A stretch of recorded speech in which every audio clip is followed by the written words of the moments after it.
Chers amis, bonjour. Cette semaine, baptême, volume 2. Nous allons traiter aujourd'hui de tout ce qui est baptême pour tous, c'est-à-dire des petits et des grands.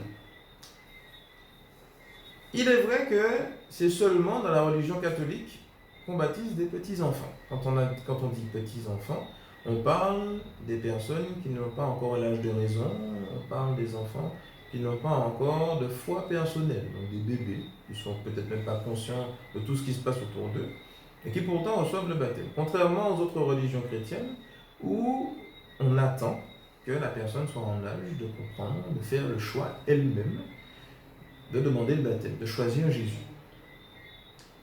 C'est bien, sachant que nous aussi on a ça dans l'église catholique, il n'y a pas d'âge pour être baptisé. Mais nous avons ce plus, qui est un véritable plus en plus, de baptiser les enfants quand ils sont bébés. Alors pourquoi? Ça vient d'où? Différents versets le justifient. Par exemple, Matthieu 28 dit « Allez de toutes les nations, faites des disciples, baptisez-les au nom du Père, du Fils et du Saint-Esprit », sachant qu'il n'y a pas d'âge pour être disciple de Jésus. Parce qu'on sait dans la vie des saints que souvent, très tôt, des petits, ils ont déjà cette connaissance, cette amitié avec Dieu.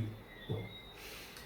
Un autre verset qui le justifie, nous sommes en Jean chapitre 3 verset 5 qui dit « Personne, à moins de naître de l'eau et de l'esprit, ne peut entrer dans le royaume de Dieu ».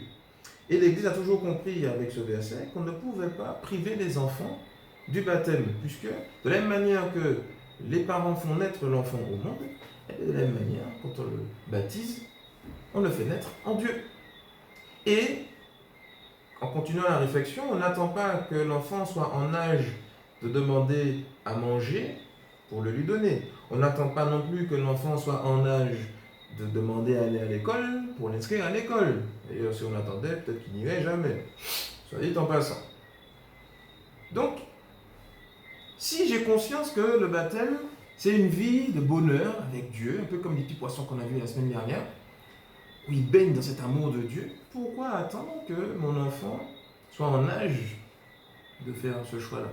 L'idée, quand on baptise les enfants, c'est de les aider à comprendre petit à petit dans quel bain ils sont pour qu'ils puissent faire les meilleures grâces possibles. Parce que moi-même, j'en vis.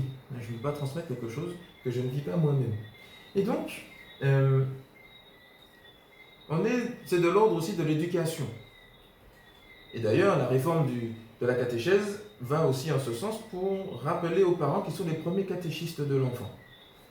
De la même manière qu'un parent apprend à un enfant à dire bonjour, merci, au revoir, à être propre, ou je ne sais pas quoi, et bien de la même manière, l'éducation spirituelle lui permet de comprendre dans quel bain il est, quelle identité il a reçue, ce qu'il est aux yeux de Dieu, pour pouvoir y coller de plus en plus.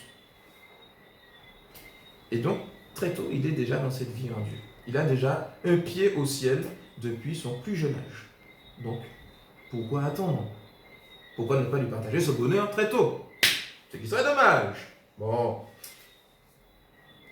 Il y a aussi peut-être une frustration de la part de certains qui, aujourd'hui, quand ils sont grands, se disent « Ah, j'aurais aimé être rebaptisé. Parce que je suis conscient maintenant.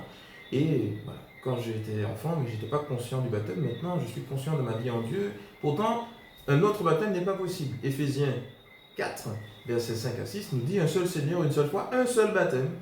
Un seul Dieu et Père de tous et tout. » Ce qui fait que je ne peux pas être rebaptisé, mais je peux vivre ce qu'on appelle un baptême dans l'Esprit Saint, c'est-à-dire une démarche de prière qui m'aide à choisir Jésus à nouveau, grâce à l'Esprit Saint qui vient un peu réveiller les grâces que j'ai reçues à mon baptême pour choisir davantage Jésus, pour qu'il m'aide à mettre mes pas dans les pas du Christ. Ça, c'est quelque chose de possible à tout âge. Et en plus, à chaque vigile pascale, on renouvelle les promesses de notre baptême. Donc ça nous aide là encore à replonger dans notre baptême. C'est formidable. Alors une dernière chose, c'est que quand, admettons que nous allions dans une autre religion chrétienne, nous ne sommes pas censés être rebaptisés. Toujours à la lumière de ce verset, Éphésiens 4, versets 5 et 6. Un seul baptême. Quand nous allons vers les autres religions chrétiennes, on se fait rebaptiser. Pourtant, quand un frère évangélique, par exemple, devient catholique, on ne le rebaptise pas. Parce qu'on est fidèle à ce verset de Jésus qui dit un seul Seigneur, une seule foi, un seul baptême. Donc ça, c'est important à savoir. Je ne suis pas là pour faire des polémiques, mais je dis ce que la Bible dit. Sur ce, chers amis, prochain volet la semaine prochaine, restez à l'écoute. Et sur ce, bon baptême!